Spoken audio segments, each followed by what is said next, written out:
These are not just rings. I actually use them as anchors to change the way I talk to myself, to change my habits and my behavior, and even to change how I see the world. And it's not just manifestation in a fluffy way, it's identity based approach supported by science, especially psychology. And today I will show you how I use each of these rings, what it represents, and how you can create something similar for yourself. Hello everyone and welcome back to my channel. Today I want to talk about changes, about especially how we can change our habits and how I use a very nice tool based on identity-based approach that you can also use yourself. So, as you probably know, a lot of people, when they are trying to change themselves, and I actually was one of those people, are trying some kind to force the change. They are relying on discipline, on motivation, but actually what I understood recently that change doesn't happen because of discipline. It happens because of identity. And psychology already shows us that we start acting and behaving in our life day to day on a daily basis based on what we believe about ourselves, what we believe who we are. And using small objects like rings or something else, even small rituals, can help remind our brain who we are and who we are becoming. So practically this ring helped me every single day to reach my goals. They interrupt my autopilot mode, they remind me of my goals, they remind me of my values, and they do it literally many times a day. So, okay, let's talk about the rings. For now, I have 4 of them that I'm using. I have also different objects that I'm using for different goals and different values in my life, and I'm gonna talk about them in the future videos. Today I'm gonna talk only about my rings. Currently I'm using 4 of them, but who knows, maybe in the future I will add a few more. I'm actually thinking about that, but for now I want to talk about those which I'm using already for many months. Some of them, one of them is actually almost a year already, and how you can actually create something similar. So actually the first one, that's the one actually I started doing everything with. This is this crown ring.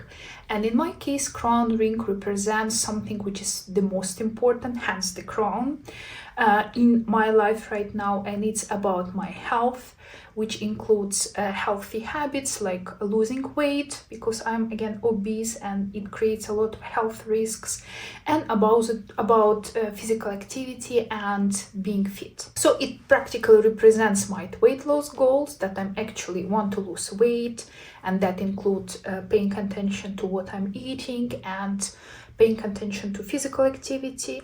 But again, one important thing to remember, and that's something that I was constantly reminding myself, that ring, it's not a way to punish myself because I'm not doing something for my health in order to lose some weight, etc. It's just a reminder of my identity which I'm building, and practically identity who I am already, just I need to remind myself who I am.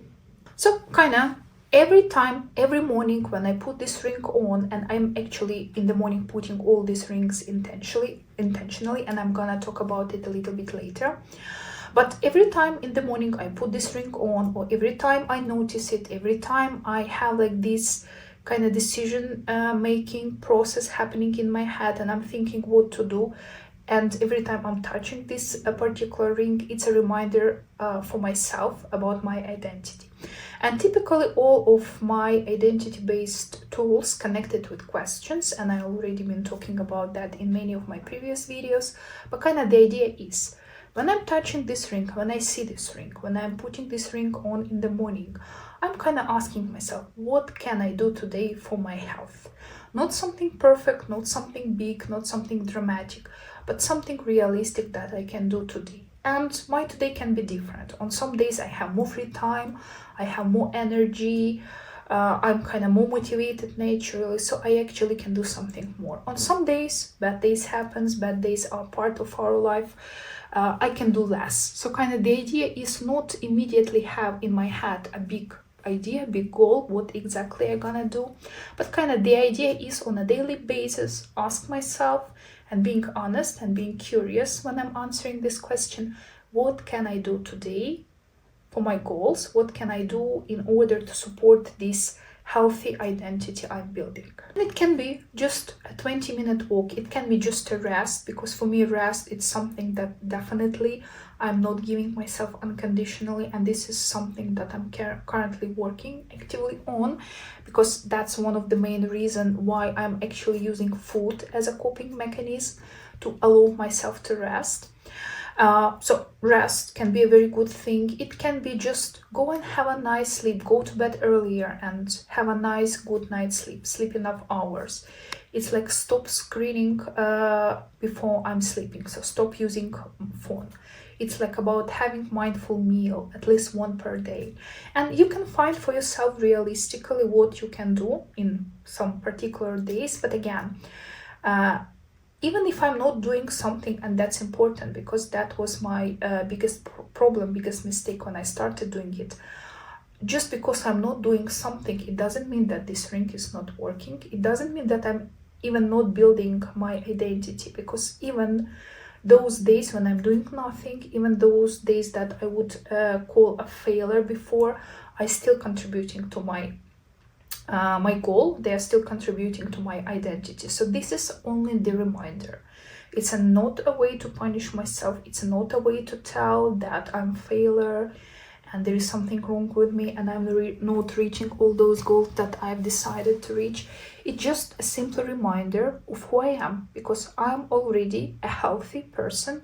I'm already a slim person who loves whole food, who loves healthy food, and who loves physical activity.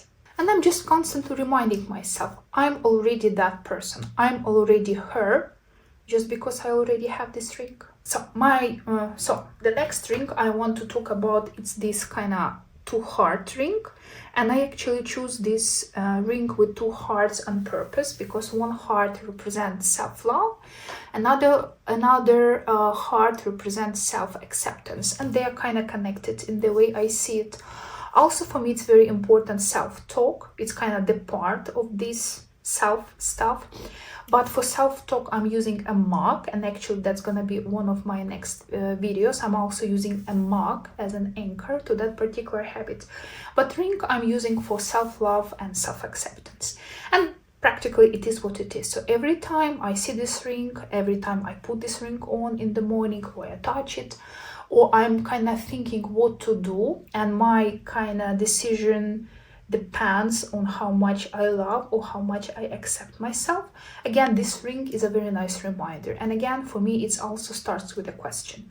What would a person who truly loves herself, who truly respects herself and accept her body, would do in this situation? Again, we are not talking about perfect moment. Again, we are not talking about some kind of dramatic or radical change. We are talking about some simple, daily, regular steps, because what actually helps us to build that identity, it's not some kind of big, crazy steps. These are small steps, but they are constant steps. They are regular, which are happening on a daily or almost daily basis. And self-love, it's not about self-indulgence. It's not about being a victim in this situation. But at the same time, it's also not about pushing myself beyond my limits. It's kind of about keeping this healthy balance. And again, I'm especially at the beginning, when it was a little bit hard to be honest with myself with this question, like what would that person do who really loves and respect herself?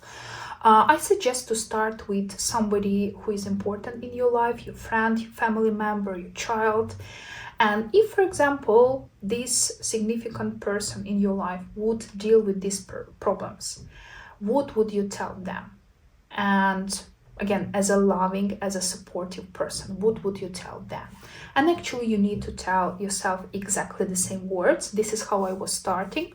Now it's kind of getting easier. I have a much more richer vocabulary of words, of supportive words. And because I'm practicing already it regularly, I know when I actually need to give myself rest and maybe skip that workout, or even use food as a coping mechanism, I'm still okay with that. That's actually the part of my recovery. since I'm also dealing with binge eating / emotional eating episodes. But sometimes since I already know myself better, I know when I can softly, gently push myself a little bit. And I know it's actually gonna be good for me. And it's hard to just understand from nothing. It's all about like trial and error.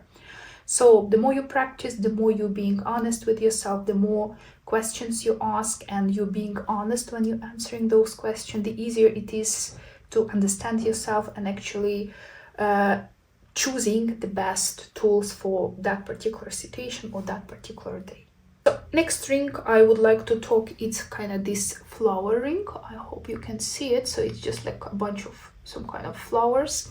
And for me, this ring represents nature, and actually everything connected with nature, with natural kind of living, if I may say so. So first of all, it's about preferring whole food. So it's somehow connected to the other ring that I already described. So I'm trying to opt for more natural food, less processed food as much as I can.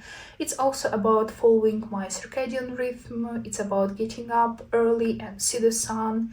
It's about looking at sunset. And again, all of that I got from the Huberman Lab podcast.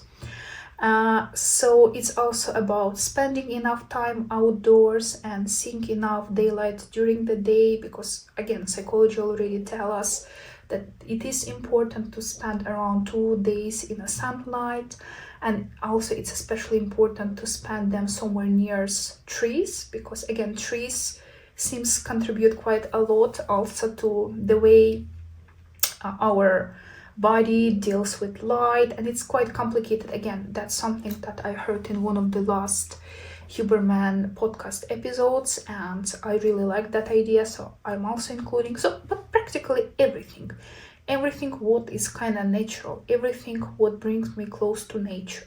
When I'm walking in the park, when I'm just sitting and looking at the sun, when I'm spending time with my cat, when I'm kind of seeing animals and I'm kind of admiring animals, when I'm admiring flowers around, when I'm eating again whole food, when I'm opting for clean water, like whatever, everything what is kind of connected with nature, with a natural living, that would be the representation for that ring. And actually it really helps me a lot, especially when I'm going to a supermarket to buy some food or something.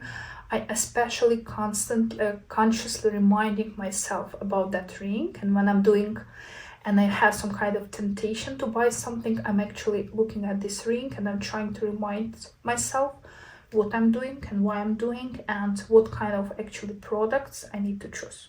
And the last ring that I'm currently using, it's this kind of clover ring. This one represents luck and my belief system. And interesting enough, even though it kind of sounds magical and so, this one actually has a real science study behind. And kind of the idea is of that particular study that people were constantly telling themselves that they are lucky. Practically, they're just going everywhere, doing their stuff, living their life, but at the same time, regularly they keep repeating, I'm lucky, I'm lucky. Kind of, okay, something happened in my life, okay, because I'm lucky, or something happened bad in my life, or still I'm lucky because probably something better is awaiting me. And interesting enough, that group of people who were constantly reminding themselves that they are lucky, they actually become lucky in the real life. And the second group, there was also the second group who was kind of doing opposite, telling themselves that they always have bad luck. Actually, really, there are more some kind of unpleasant incidents happen to them. So kind of what is the idea here and what science tells us? That actually based on your belief system, based on what you believe about yourself, in this particular study, it was about how lucky or not lucky you are. Your brain starts filtering the world around you and you start seeing what you actually want to see. So those people who believe that they are lucky, they actually saw more opportunities in their lives. They were more willing to do some kind of risks because they started believing that they are lucky. Again, brain starts believing those type of things, which you repeat often quite fast. It's like a plus and minus, again, depending what we are telling to ourselves. It's a very powerful tool. And again, once people telling themselves that they are not lucky, again, they were losing the opportunities, they were afraid of doing something. So actually, that's what happened. So kind of, if I'm constantly reminding myself that I'm lucky, that everything what's happening in my life is for better, so it means I'm automatically see more opportunities in life. It means I'm recover faster from my setbacks. I'm more willing to take risks and get something good into my life. So again, ring is a very nice reminder, especially in those bad moments when something is not working as it should. And you know, if we think in all our lives, we have those moments when something bad happened and we were really upset and not happy with that, but actually later something else happened and we understand that actually bad incident before it was actually the good one, because it helped us to get even something better. And this is the type of mentality that now I'm trying to adopt, and it works. Actually, the Clover ring is the last ring that I started using. I started it probably like 3 weeks, maybe even less. Once I heard and started implementing the research from that particular study. But I already feel much more confident about my skills, about my future, about what I want to reach. So again, this one has a real science behind, so why not to use it? So then, how am I actually using these rings on a daily basis? So as I told, first of all, I put them very intentionally in the morning, ring by ring. And once I'm kind of putting each of these ring on my fingers, I'm reminding myself what each of these ring represents. And I'm reminding myself the identity behind each of these rings. So once I'm putting my crown ring on, I'm reminding myself that I'm a person who is healthy, who is keeping her promises, who is accepting herself. When we talk about the heart ring, who loves herself, who is behaving to herself as her best friend. Again, when I'm putting my flower ring on, I'm reminding myself that I'm the person who is close to nature, who is trying to live a natural life. And again, there are many things to add to that. And when I'm putting my clover ring, again, I'm reminding myself that I'm lucky, that everything what happens in my life, even though sometimes I think it's something bad, eventually turns to be something good. So this is actually, again, the constant reminder. But again, the important thing to keep in mind, these rings are not for motivation. I do not use them when I don't have motivation and I need to motivate myself, because I don't really believe motivation is necessary. I do believe identity is much more important. And these rings actually serve as a reminder for my identity. And they are more for direction in which way I would like to go, but they are definitely not for motivation. They are not for punishing myself in case I'm not doing what I supposed to do. They are just little supportive tools, some kind of milestones, some kind of guidelines that I'm using to just remind myself about my identity. The identity I'm building, but kind of I'm keeping in mind that I'm already that person. Even though I'm not that person yet, I'm keep telling myself that I'm already that person. That's why I'm having this ring, because only that person who is already that person has these rings, and I have this ring. And they're just a reminder that I am already that person. So I am already healthy, I am already slim, I am already a very lucky person, I already live a very natural lifestyle, I already accept and love myself. And that's why I have these rings. So practically you can use a similar tools yourself, because they are really great. I suggest to start first of all with one ring. It can be one ring or it can be anything else. Again, there are many things we can use, but I do believe that it's better to start with one object. Later, once you feel more confident, you can add up. And again, choose something that works for you. Again, depending on your goals, depending on what kind of person you would like to become, depending on what kind of identity you're building, they definitely work. It's a great tool. And also I have some other objects that I'm using for some other aspects of my identity, and I'm gonna share them in the upcoming video, so please stay tuned. And if you like this video, please like it and subscribe to my channel. And if you like this idea and you would like to try it, please leave in the comments below what kind of identity would you like to build. and what kind of objects you are planning to use. Thank you for staying here with me, and I will see you in the next video.